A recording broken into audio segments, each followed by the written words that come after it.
She brought me to that rooftop dinner to watch me break. Not to talk. Not to fix us. But to humiliate me. There she was, Lydia, laughing too hard at another man's jokes, her hand a little too close to his. The guy? Brandon. Gym muscles, smug grin, the kind of guy who thinks flexing is a personality trait. I was the husband. The afterthought. She didn't even try to hide it. That night, I didn't just lose a marriage. I watched the version of myself I had been, quiet, loyal, blind, get buried in a restaurant chair under a linen napkin and a bottle of overpriced wine. But I didn't stay broken. This is the story of what happened after. The betrayal, yes, but more than that, the rebuild. The slow, painful process of remembering who I was before I let someone else define my worth. And if you've ever loved someone who mistook your kindness for weakness. If you've ever stood in the ruins and wondered if you'd feel whole again. This story is for you. Because I didn't just survive it. I found peace on the other side. Before anything else, thank you, truly. If you're here, it means you're willing to listen. And for someone who's walked through silence, gaslighting, and the quiet unraveling of trust, being heard means more than you know. This story isn't about revenge. It's not about blame. It's about truth, mine.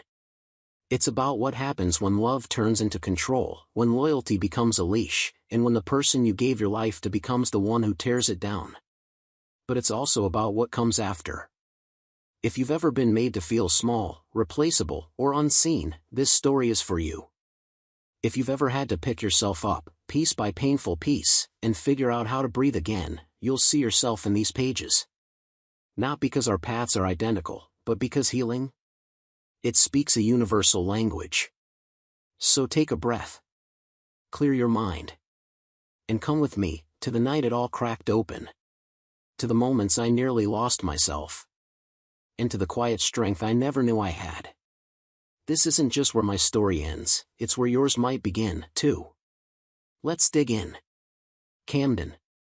I swear, if that arrogant punk had opened his mouth one more time, I'd have shattered his jaw and turned that smug expression into a permanent grimace. We were at a rooftop bar in downtown Seattle, all mood lighting and overpriced appetizers. I never wanted to be there. Lydia told me we needed to talk. I figured she meant marriage counseling or at least a truce. I didn't expect a trap. There he was, Brandon Kellerman. The coworker. The guy I was always hearing about but never met. He was already there when I arrived, wearing a tailored navy blazer like he'd stepped out of a stock photo shoot, beard too sharp, hair too styled. He gave me that fake half-smile like he'd already won. And Lydia, my wife, was sitting beside him like it was a date. Her hand brushed his arm as she laughed too hard at something he said. A laugh I hadn't heard in months. "Cam," she said with forced calm, gesturing to the empty seat across from them, "this is Brandon. I've mentioned him before." Yeah. She had. Too many times. Her creative director, her work soulmate, the guy who understands her creative side. I'd always had a feeling. I sat down, keeping my tone civil, but my fists were already clenched under the table. Then Brandon leaned in, eyes locked on mine like he was the villain in a mid-budget Netflix thriller. "Let me cut to it, Camden. You've got two choices." He didn't even blink. "Leave with your pride. Or stay and get crushed." Lydia didn't even flinch. She looked relieved. My pulse spiked. I could barely hear over the blood rushing in my ears.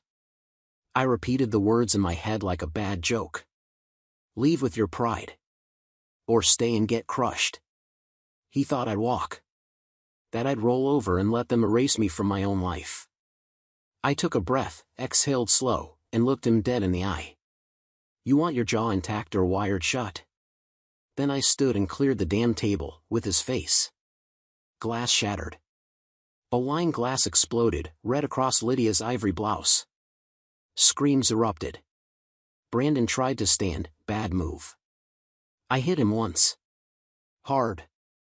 Years of resentment, sleepless nights, and loneliness channeled into that punch.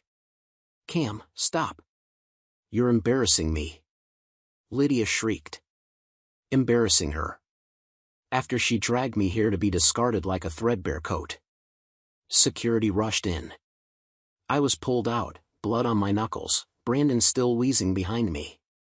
Outside, the air was cold. The door clicked shut. And I just stood there. Alone. But somehow lighter. I didn't feel rage anymore. Just quiet. And one brutal, undeniable truth, Lydia brought me there to watch me lose. That rooftop dinner wasn't a confrontation. It was a finale. I wasn't interrupting an affair, I was being written out of the script. She'd choreographed every glance, every smirk, every moment with Brandon like it was theater. And I'd walked in, center stage, clueless. A stand-in reading lines while she stared at her leading man across the candlelight. She used to look at me like I was the reason the sun came up. Now she looked at me like I was in her way. Laughing at my heartbreak between bites of ahi tartar. But that night didn't destroy me. It unplugged me. Because I knew one thing, this wasn't over. When I got home, our condo felt wrong. Not messy, not rearranged, just off. Like the energy had shifted. Like the place had already started forgetting I lived there. Her perfume still lingered in the hallway. But it wasn't just hers. Something deeper. Muskier. Masculine. Brandon. I walked into our bedroom. The bed was made with tight, pristine corners, something Lydia never cared to do. It felt sterile. Like a room staged for someone else. I sat down. My palms still throbbed from the hit. My mind raced, replaying Brandon's smug smirk, Lydia's icy stare, the heat of her hand on his thigh. My phone buzzed. From her, "You didn't have to do that. You embarrassed yourself. Not are you okay? Not let's talk. Just blame." Cold and sharp. And that was it. The flip of the switch. I stood up and began searching, not because I had doubts, but because I needed proof. Something to hold. Something real. I started in the closet. Everything looked normal, until I hit the shoe rack. A new pair, crimson stilettos. Polished. Pricey. Lydia hadn't worn heels around me in months. Next, her vanity. Her tablet sat charging. Unlocked. She always trusted I wouldn't snoop. She was wrong. The first image hit like a gut punch. Her, barely clothed, posing in a hotel mirror. Date stamp, last weekend. She'd said she was at her friend Kara's wine retreat in Walla Walla. One more swipe. There he was. Brandon. Shirtless. Brushing his teeth in the background. My breath caught. My chest burned. There were more photos. Messages. Videos. And suddenly, silence again. But it wasn't weakness anymore. It was resolve. Some of the files were voice notes. His voice, low, smug, calling her my little secret. Her reply. Giggling like a teenager sneaking out after curfew. One clip. She called him daddy. I nearly hurled the tablet across the room. They didn't just cheat, they mocked me. Another message made my skin crawl. He still thinks we're working on our marriage. Poor baby. Poor baby. That one hit harder than my fist had hit Brandon the night before. Suddenly, it all aligned. The late nights at strategy meetings. The wine-stained girls' weekends in Portland. The sudden interest in wearing perfume she never wore for me. Lingerie I hadn't seen. The distance. The eye rolls. The way she went still when I reached for her in bed. She hadn't been mine for a long time. I wasn't her husband anymore, I was just a prop. Something she stood beside to keep up appearances until it was convenient to disappear. The next morning, she breezed into the kitchen like nothing had happened. Hair tied up, no makeup, sipping her cold brew like she hadn't just detonated our life the night before. I was already at the dining table, tablet in front of me. Watching her. waiting. She looked up. "What?" she asked, flat. I didn't say a word. I just slid the tablet across the table, screen lit with the thread of their messages. She stopped scrolling her phone. Froze. Her eyes dropped to the screen, and for the first time in months, she was quiet. Finally, she looked up. Her voice didn't even crack. "Why were you snooping through my stuff?" That was it. No apology. No denial. Just a deflection so hollow it echoed in the space between us. I leaned forward, voice low. "You lied. 4 months. You gaslit me, humiliated me, invited him into our lives and treated me like some disposable extra. And now you're mad because I found the truth?" She shrugged, like she was discussing weather. "You've been boring, Cam. You gave up. I needed something that made me feel." I clenched my jaw. "And Brandon was the answer?" That guy can't speak a full sentence without flexing his triceps. She smiled. "At least he listens. At least I don't feel invisible." That was it. That was the moment I knew she'd never really loved me. Just the idea of stability. I stood. Walked to the bedroom. Started packing. She followed. "You're leaving?" I zipped the bag. "I already left." "You already left, Cam," Lydia said as I passed her in the hallway. "You just didn't have the guts to say it out loud." I stopped mid-step. "What was that?" She looked up at me, eyes sharp, expression empty. "You were never man enough for me." I didn't reply. I didn't give her the satisfaction of a flinch. I just walked out the front door, duffel bag slung over my shoulder, leaving behind the woman I once thought was home, in a place that now reeked of someone else's cologne and cheap lies. But deep down, I knew it wasn't over. Not yet. That night, I checked into a short-term apartment in Belltown. 4 blank walls. No memories, no perfume ghosting in the air, no photos mocking me from the mantel. Just silence. And the silence? It was brutal. I couldn't sleep. Every time I closed my eyes, I saw her, Lydia, smirking while Brandon played alpha at that rooftop dinner. The way she looked through me, like I was some background noise interrupting her next chapter. The voice notes haunted me. That wasn't the Lydia I married. That woman had dreams. She used to sketch house floor plans on napkins and talk about getting a rescue dog together. We used to walk Green Lake, hand in hand, talking about names for kids we hadn't even started trying for. Now she was whispering things to Brandon that made me feel like I'd stepped into someone else's nightmare. She called me soft. Predictable. Said I'd probably die paying someone else's mortgage, and he laughed. "Good," he said. "Let him. They didn't just cheat. They erased me." For 3 days, I didn't respond to her calls. Not once. She never apologized. Never said I'm sorry. Just texts like, "You overreacted. We can be civil. Let's talk terms." Like our marriage was some expired lease agreement.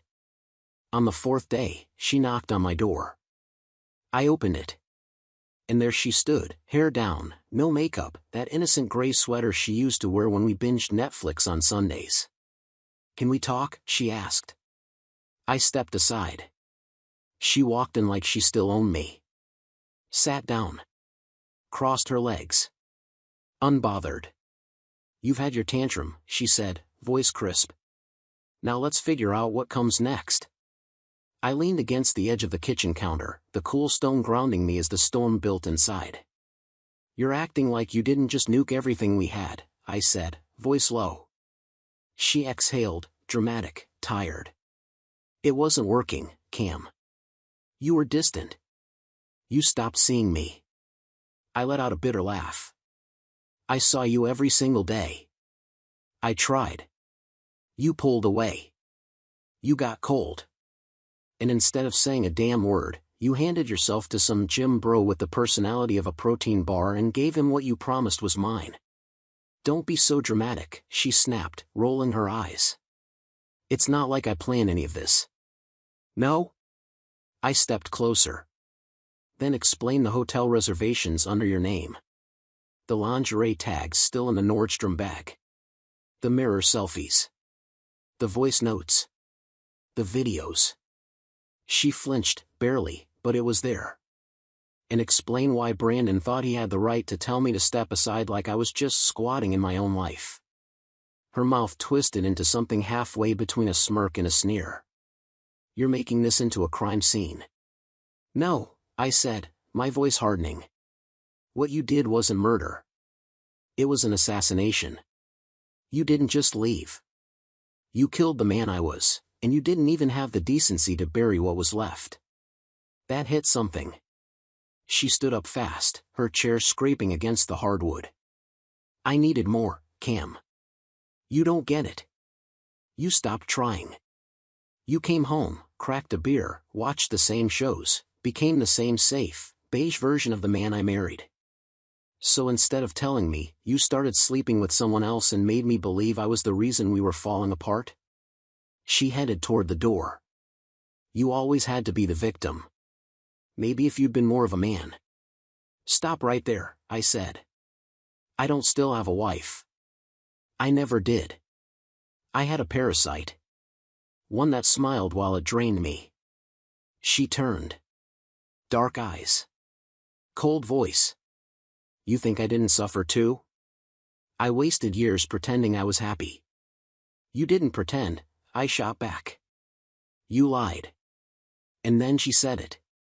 Flat. Emotionless. I've been with Brandon for 6 months. And you know what? I feel alive again. 6 months. While I was booking a dinner cruise for our anniversary, she was busy gasping someone else's name. But I didn't cry. I just breathed. I just nodded. Good, I said calmly. Then you won't need to hear what I did yesterday. Lydia's brow pinched. What? I reached into the kitchen drawer and dropped a thick folder onto the table with a thud. She hesitated. Then flipped it open. Bank statements. Transfer logs. Screenshots from her private email. Copies of the Airbnb confirmations. The second credit card she thought I didn't know about.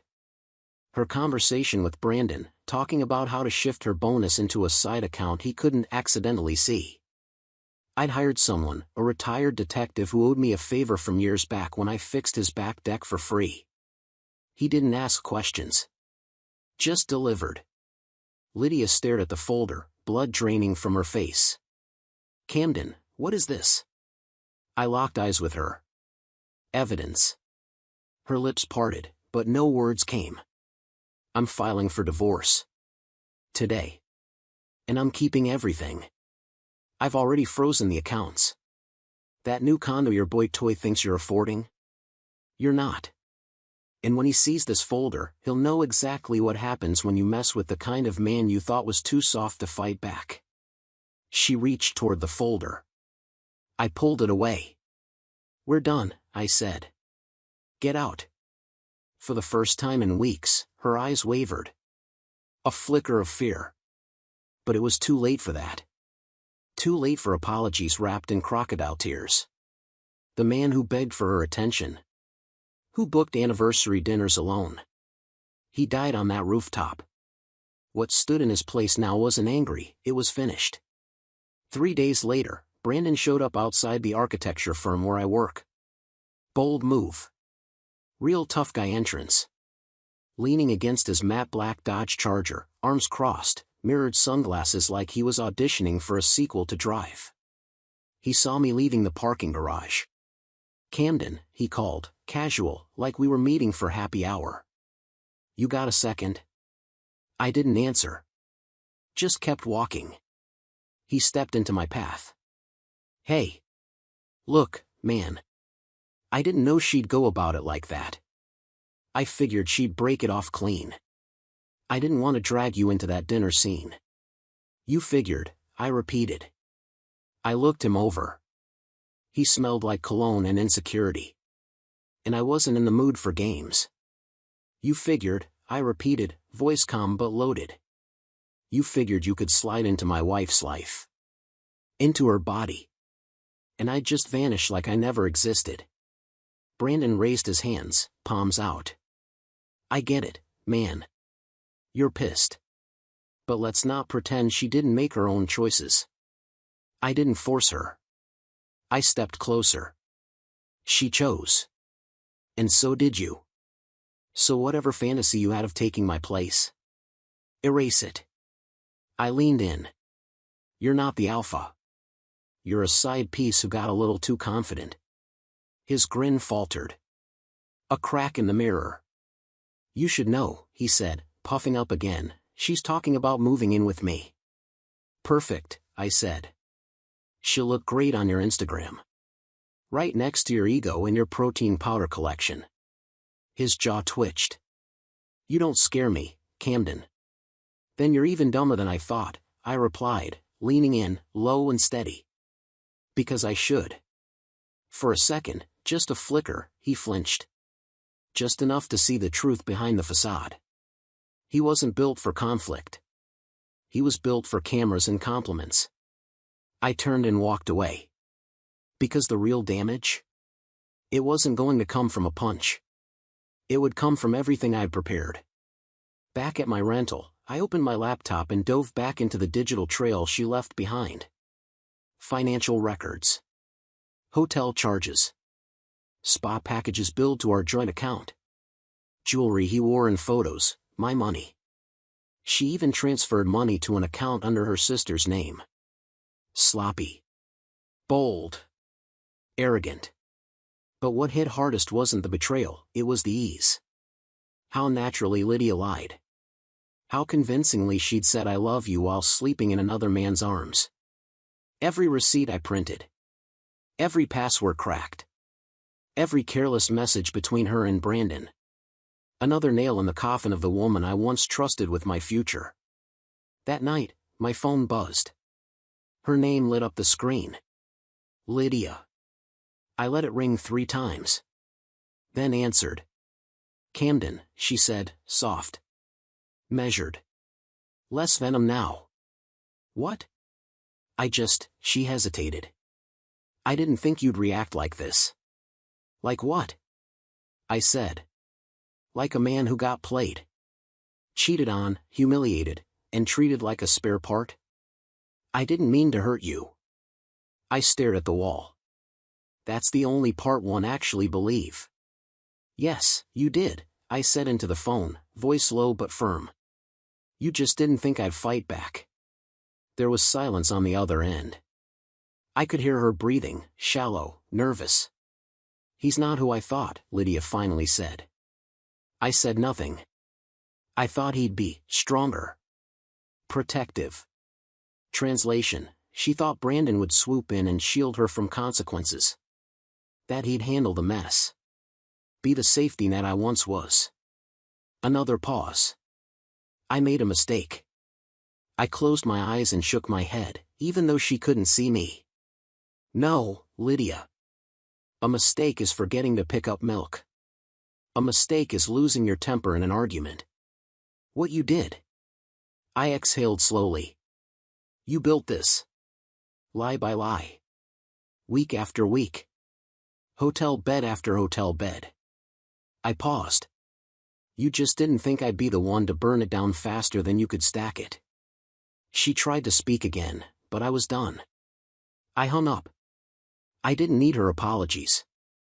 I didn't want her guilt. I had spent too long letting her rewrite the story in her favor, warping my reflection into someone weak, small, forgettable. But standing in that quiet rental apartment, holding the evidence of everything she destroyed, I finally felt something I hadn't touched in months. Clarity. This wasn't about revenge anymore. It was about reclaiming myself, my name, my peace, my damn dignity. Let her keep Brandon and his flex for the camera lifestyle. I had something better. Freedom. And I was going to use it. The divorce moved quicker than I thought. Maybe because Lydia didn't want too much of the truth on court record. She assumed she could charm her way into a clean break. Claimed she fell out of love. But the moment my attorney laid out the financial trail, every dollar stolen, every secret booking, every message she forgot to delete, her tone changed. No tears. No outbursts. Just cold, quiet damage control. Our last meeting was in a sterile downtown office. Mediated, civil, distant. She wore a navy suit, no makeup. Trying to appear composed. Like a woman who hadn't once moaned another man's name in my car. She leaned in during a pause, voice hushed. "Why are you doing this? You're humiliating us both."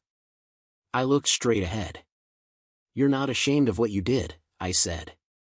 "You're just ashamed it cost you. You're just embarrassed people found out," I said. Lydia sat back, lips tight, eyes sharp, but she didn't say another word for the rest of the mediation. When it ended, I stood and walked out with my spine straight and a clean slate. She walked out with her mask cracked and her gym toy waiting at the curb, parked in his matte black Charger, texting her like a lost puppy. I thought I'd feel satisfied. I didn't. There's no victory lap after betrayal. No gold medal for surviving infidelity. Just silence. And numbness. And after that, a slow rebuild. Nights were the worst. Not because I missed her, but because the echoes still lingered. The silence where her fake laughter used to live. The cold side of the bed where she used to pretend she was tired. The way I'd catch myself halfway through a text, then remember she was probably tangled in someone else's sheets. It was never about missing Lydia. It was about reprogramming muscle memory. I started going to the gym. Not to look like Brandon, and definitely not to chase validation. I went to sweat it out, burn the grief out of my bones. The poison. The shame. The buried anger. Set by set, I started remembering who I was before her. Not broken. Not bitter. Just me. One night, a buddy from the firm dragged me to a bar in Capitol Hill. Said I needed to step back into the world. I almost passed, but something in me said go. That's where I saw her. Not Lydia. Rachel, her sister. She walked in with a couple friends, stopped cold when she spotted me at the bar. After a second, she came over. "Camden. Wow. I didn't expect to see you here." "Neither did I said. She looked down at her drink, then met my eyes. "I heard everything. I'm sorry." I nodded. "Don't be. You didn't betray me." She gave a soft, guilty smile. "I tried to talk her out of it, you know? When I found out. She told me to mind my own business. Didn't surprise me." Rachel tilted her head. "You doing okay?" I shrugged. "Some days are better than others." She leaned on the bar, studying me. "You know, Lydia was always the one who needed the spotlight. She always had to win," I said, watching the swirl of whiskey in my glass. "Even if it meant destroying something beautiful." Rachel didn't speak right away. She just stared into her drink, lips pressed into a tight line. Then finally, quietly, she said, "Only person Lydia's ever really loved is herself." It landed harder than I expected. And somehow, that helped. Later that night, I walked the streets of Ballard under a clear, quiet sky. One of those rare Seattle nights when the air feels clean, like something heavy has finally lifted. Like the toxins bled out of your system without you noticing. For the first time in what felt like forever, I smiled. Not out of victory. Not out of revenge. But because I finally understood what peace tasted like. No more pretending. No more waiting for apologies that would never come. And nothing, not Lydia, not Brandon, not even the ghost of the man I used to be, could take that clarity away. About a week after that night, I got a message that caught me completely off guard. It was from Brandon. "I need to talk. Man to man." I almost laughed when I read it. The same guy who stood in front of me weeks ago, chest puffed out like a gym class bully, now wanted to talk like we were on the same level. My first instinct was to block him. But curiosity's a hell of a drug. I told him we could meet, in public. Neutral ground. I chose a quiet coffee shop tucked on the edge of Fremont. He showed up late. Different. Slower. Hair unkempt. Wrinkled shirt. Eyes ringed with shadows. He sat across from me and didn't speak for a full 30 seconds. Then finally, he muttered, "I think I made a mistake." I didn't respond. "She's not what I thought," he went on. "I mean, yeah, she's beautiful. But he hesitated, then whispered the word like it tasted bitter. Poison." I leaned back in my chair. "Welcome to the club. She used to talk about you," he said, like a confession. "Said you didn't care. That you ignored her. That you hadn't touched her in months." I raised an eyebrow. "And you believe that?" He looked away. I wanted to. And there it was. The truth. He needed to believe I was the villain. So he could live with what he'd done. "She's already seeing someone else," he said finally, voice low. That made me pause. "Wait," I said. "She's cheating on you?" Brandon nodded slowly, the shame on his face so thick I almost pitied him. "She met him at some yoga class," he muttered. "Guy with a boat. Smooth. Wears beads.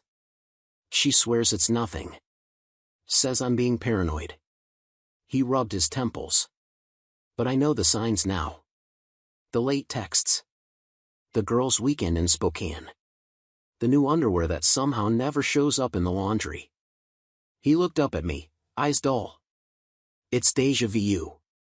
But this time, I'm you." I should have felt vindicated. Triumphant. I should have leaned back and said I told you so with a smug grin. But all I felt was tired. "You played your part, Brandon," I said, my voice even. "Now you get to see what it's like on the other side." He exhaled, long and heavy. "I don't think she's capable of real love." "She's not," I said. "She's only capable of chasing attention. And when that attention fades, she finds a new audience." He didn't respond. Just sat there, stewing in the storm he helped create. I stood up, pushing in my chair. "Good luck, man. I mean that." He blinked. "You're not mad anymore?" "I was," I said, slinging my jacket over my shoulder. "But anger's heavy. And I've carried enough of it already." Outside, the sun cut through the gray April sky, falling across my face like something sacred. Warm. Clean. I walked slowly, breathing in the salt-tinged breeze drifting in from the sound. I felt light. That night, I sat barefoot on my porch, a glass of bourbon in hand, listening to nothing but the creak of the wood and the occasional hum of passing cars. No buzzing phone. No fake apologies. No carefully crafted lies. Just me. Funny how betrayal feels like death when it first hits. But later, it starts to feel like a beginning. A harsh reset. A shedding of skin. Lydia called once after the divorce was finalized. Left a voicemail I never listened to. I deleted it before her voice could stain the silence. She didn't get closure. She didn't get the last word. That belonged to me now. I started traveling again. Weekend hikes. Road trips. Little things I abandoned while trying to keep a hollow marriage alive. I reconnected with my brother. We hadn't spoken in over a year. Lydia called him toxic. Turns out, he just saw through her. Rachel texted sometimes, never too much. Just to check in. A meme. A reminder that not everyone wanted something from me. I appreciated that. She just let me exist. One night, without preamble, Lydia sent me a photo of an old Christmas from years ago. There I was, smiling with her and the whole family gathered together.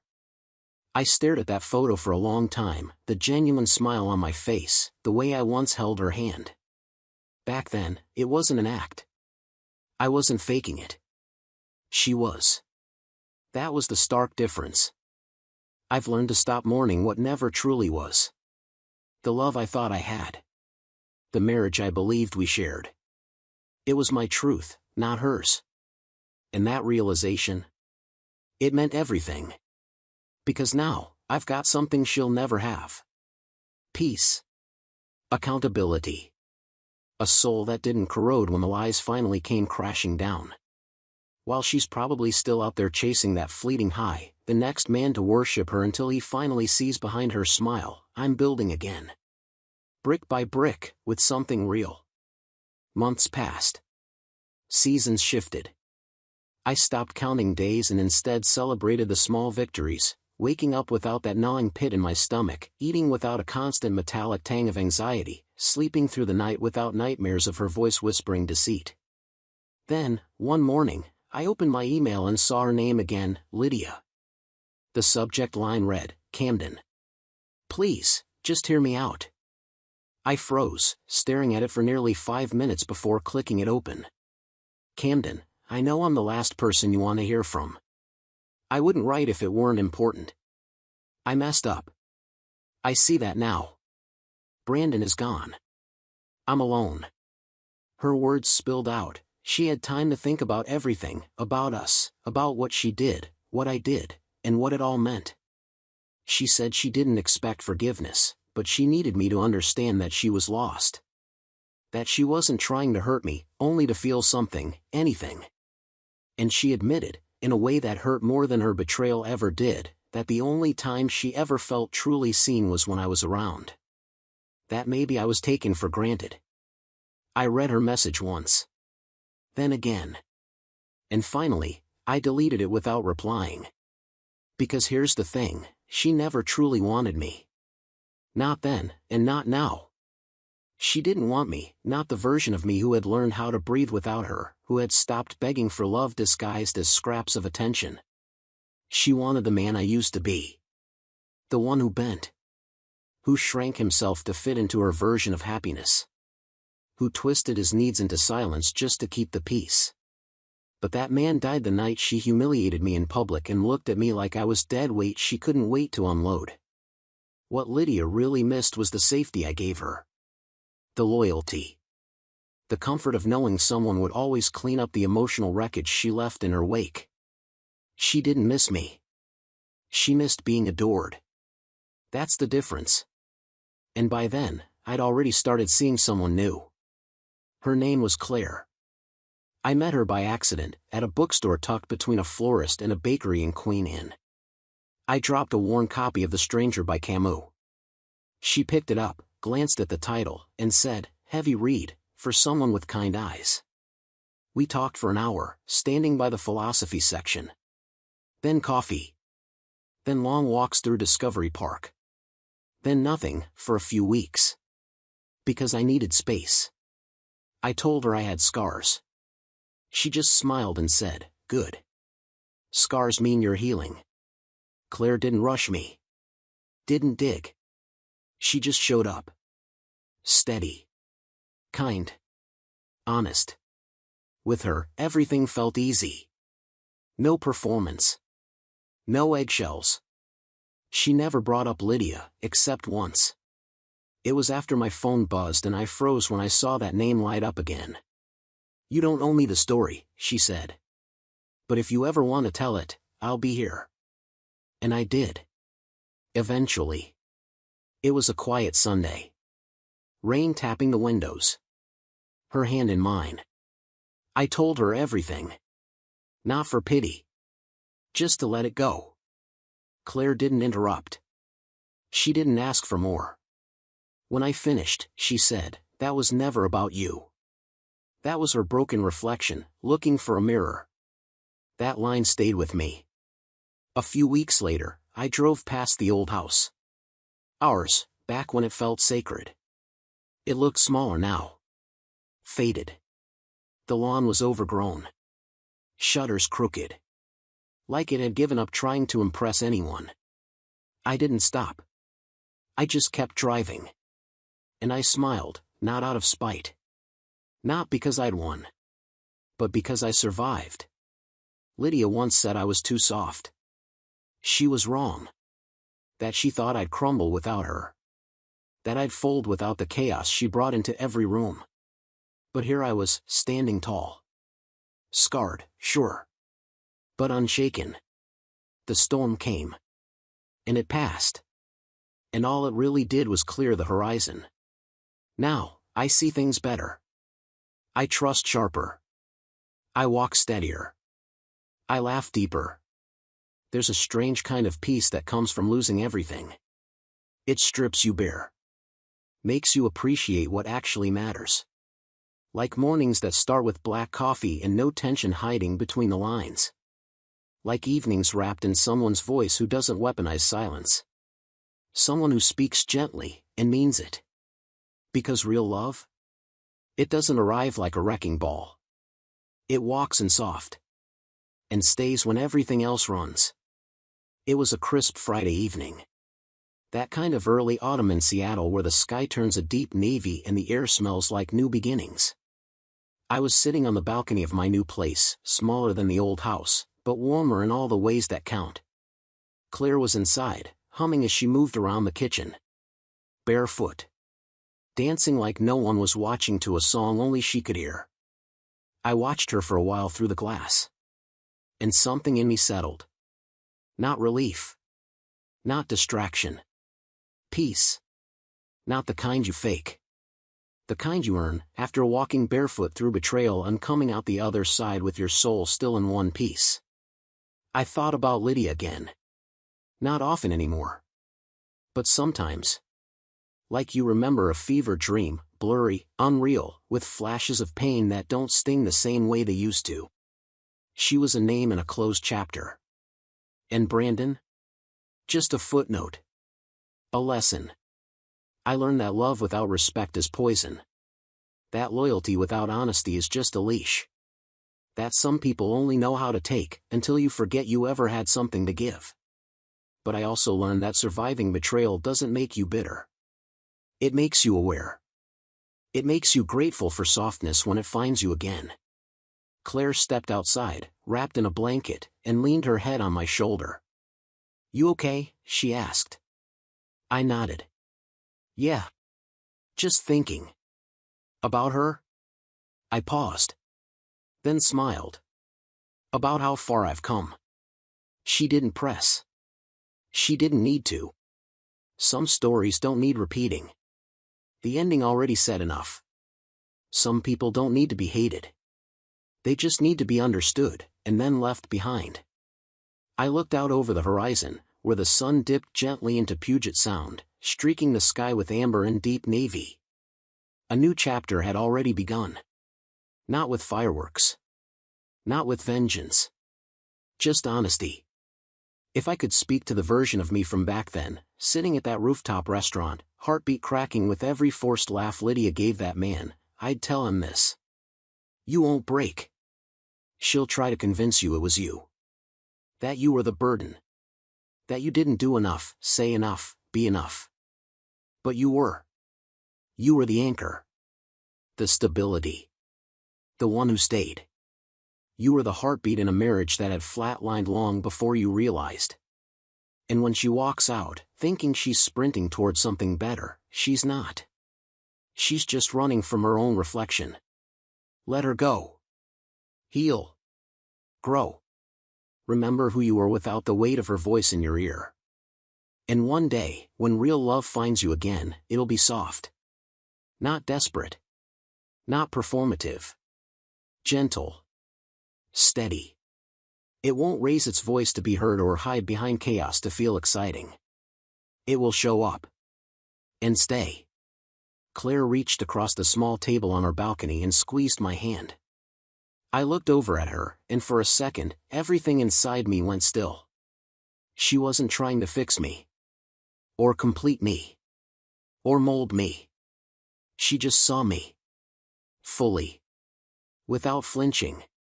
And in her eyes, I saw something I hadn't seen in a very long time. Home. Not the kind with a mortgage or picture frames or manicured lawns. But the kind that lives in presence. In stillness. In the way someone holds your hand without asking why it's shaking. I looked at her and said it. Not out of reflex. Not to fill the silence. But because it was true. I'm happy. She smiled, leaned into my shoulder, and whispered back, good. And this time? This time, I meant it. If you've made it this far, you've walked with me through every lie, every scar, and every quiet step toward rebuilding. So let me ask you something, what would you have done in my shoes? Seriously. I want to hear it. Drop a comment, not just for me, but for anyone else out there going through their own kind of betrayal. Let them know they're not alone. Let me know I'm not alone. Because this story?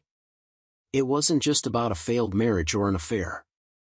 It was about losing yourself and clawing your way back. If you felt something reading this, if you saw even a sliver of your own story between these lines, don't stay silent. Speak up. Share your thoughts. Tell me what you'd say to the version of me who thought he wouldn't survive the fallout. I've got my piece now, but your words might give someone else theirs. Here's what I'll leave you with, and it's something I wish someone had told me sooner: never let someone else's chaos convince you you're the problem. Love shouldn't cost you your identity. It shouldn't demand you disappear. If you're in something that feels like you're constantly bleeding for it, stop and ask yourself why. Love should build you, not break you. So, to everyone reading this, heal loudly. Forgive yourself first. And when you find something good again, let it in. You deserve to be chosen without conditions. You deserve quiet mornings. Honest eyes. Laughter that doesn't leave bruises. And if you're already living that truth, share it. Tell me what freedom looks like to you now. This is where I leave my story. Now I want to hear yours. Drop it below. I'm listening. Camden.